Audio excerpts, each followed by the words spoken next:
Efemérides de hoy, jueves 21 de febrero. Y oye, antes de empezar quisiera pues agradecerle a Dani Alonso ese comentario en Facebook que hizo sobre ese segmento, que alguien pues conocedor no solamente de la televisión, sino yo creo que tal vez una verdadera enciclopedia del boxeo, como lo es él, pues le gusta también la historia en general, pues, y esté siempre pendiente de lo que hablamos aquí. Gracias a Daniel Alonso y sobre todo a los que escribieron posteriormente a ese comentario. Vamos a empezar, porque hoy es el Día Internacional del Día de Turismo y hoy, pues que nuestro país se aspira a ser uno de los destinos turísticos más importantes del mundo, yo creo que vale la pena pues, comentarlo y sobre todo auparlo y que sobre todo los guías de turismo sepan lo que están hablando, porque hay un montón de charlatanes ahí que con tal de echarle cuento a los turistas les empiezan a decir cosas que no pasaron, pero en fin. Hoy también es el Día Internacional de la Lengua Materna proclamado por la UNESCO. Bueno, ayer hablábamos exactamente de estas lenguas vernáculas. Nuestro país, por ejemplo, que tiene 7 lenguas indígenas y que pues 2 están ya en la lista de peligro en la lista de peligro en el peligro de extinción, el bribri y el naso. Así que pues tratar de promover las lenguas. Recuerden que 120 lenguas se espera que desaparezcan en los primeros 25 años de este siglo. Ojo con eso. Vamos a 1916, porque una de las batallas más importantes de la Primera Guerra Mundial empieza un día como hoy. Duró 9 meses y es en el frente de Verdún. La batalla de Verdún, que es tal vez una de las más grandes de la historia de la gloria francesa. Eso es un campo que aquellos que nos gusta la historia y la guerra, pues vayan al monumento ese. Los nazis lo mandaron a volar, pero se reconstruyó posteriormente. Una batalla que le costó a Francia, pues, entre los dos bandos, cerca de 1 millón de muertos, entre el bando alemán y el bando francés, porque en esta solamente hubo franceses. Los ingleses estaban preparando la batalla del Somme. Y en la batalla del Somme, ojo con eso. Si usted va, por ejemplo, por ahí por los lados de Julio, que se recuerda, pues el monumento a la batalla del Somme, se ha convertido en una especie de encuentro de la extrema derecha de Europa. Pero sigamos hablando de Verdún, porque el gran héroe de Verdún, ¿quién fue? Philippe Pétain, quien posteriormente se convertiría en dictador, en ese aborto que salió de la Francia de Vichy. Y lo interesante del señor Pétain era que un hombre ya de 60 y pocos años, que tenía en 1916, cuando lo mandan al frente, tuvieron que buscarlo por medio París. ¿Por qué? Porque, hombre, a mí me dijeron aquello, don José, de que viejos son los caminos y todavía echan polvo. Bueno, el señor Pétain tenía cerca de 10 amantes y le encontraron en un hotel recóndito con una de ellas para mandarlo hacia el frente de batalla. Pues otro dato interesante de esta batalla, salieron 2 premios Nobel de literatura, uno francés y otro inglés que estuvo allí. Bueno, vamos a 1934, porque un día como hoy, esta historia convulsa de América Central tiene uno de sus puntos de inflexión. ¿Por qué? Porque Anastasio Somoza invita a sus opositores, sobre todo estos que fueron gente que luchó contra los norteamericanos, Augusto César Sandino, Francisco Estrada y Juan Pablo Humansor. Bueno, a los 3 los mataron a traición. Por eso, pues la figura de Sandino allí termina la vida y entra pues en la leyenda y se convierte pues en un ícono no solamente de la lucha contra los Somoza, sino también de los movimientos pro libertad en América Central. Su mayor lucha, pues pelear contra la presencia de los Estados Unidos, que en ese tiempo, pues, si no pagabas las deudas, te mandaban un contingente de marines a cobrar ellos las aduanas. Y eso pues pasó en Nicaragua, pasó en Haití, pasó en la República Dominicana. En el momento del Big Stick, cuando se van, nos dejan de regalo, bueno, a Nicaragua, al señor, pues, Anastasio Somoza García y a su resto de su playa de familiares. Que moriría aquí en Panamá. Que moriría aquí en Panamá después de que Rigoberto López Pérez le mete un tiro en Sálvase a la parte. 1960.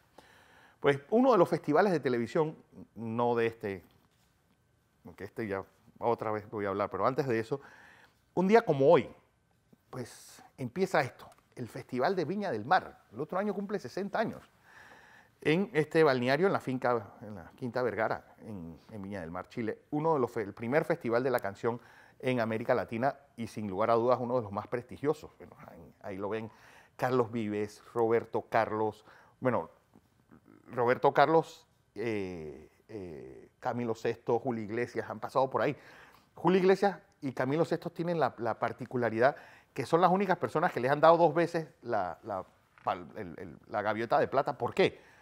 Porque la alcaldesa de Viña del Mar dijo que el Puma también tenía que estar en ese monumento, en esa premiación, y se la dieron a los 3 de vuelta. Así que, pues, hoy que nuestra gran Margarita Enríquez, bueno, y otros grandes artistas panameños que han pasado por ahí, el año pasado, en estos últimos años, los panameños cada vez, bueno, Sandra Sandoval, que hizo una presentación extraordinaria el año pasado, Margarita Enríquez, el grupo,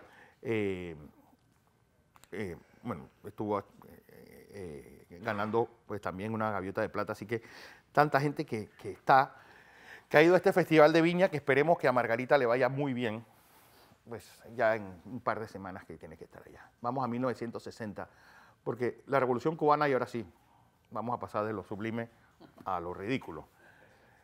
Un día como hoy, este hombre, pues, dice que todas las empresas del país pasan a ser parte del Estado.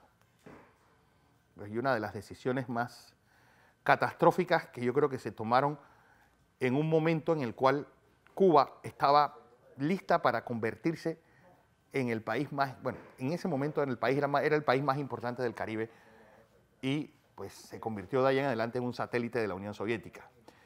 No olvidemos que ahí es donde pues está la primera televisora, era el lugar paradisíaco por excelencia, era pues la Universidad de La Habana, era tal vez la más importante de todo el área, y todo eso pues adiós.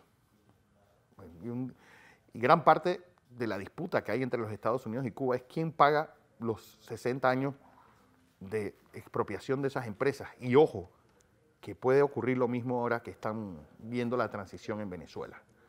Vamos a 1972, porque hoy también se da un hito en la historia. Y es una lástima que este hombre, Tricky Dicky, pues la historia lo termine pues tirando al trastero, porque dentro de toda su maquiavélico gobierno y de todo lo convulso que era ese momento, los Estados Unidos, él dio 2 grandes pasos. Fue el primer presidente que obviamente solo lo puede hacer un anticomunista declarado como él. Uno, buscar estos tratados de reducción de misiles con los soviéticos.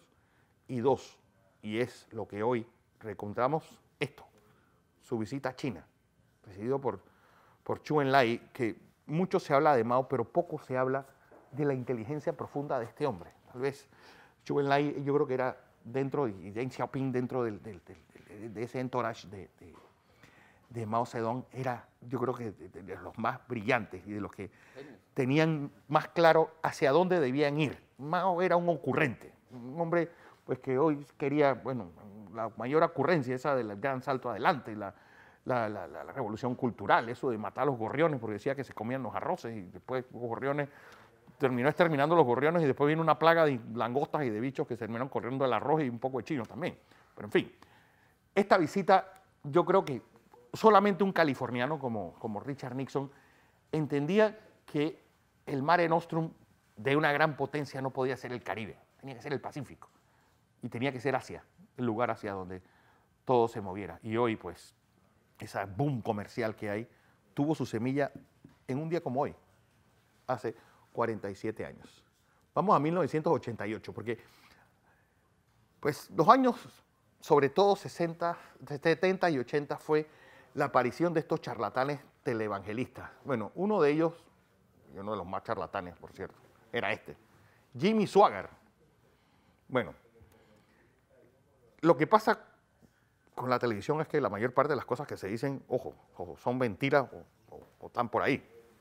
Y dejó en evidencia eso. ¿Por qué?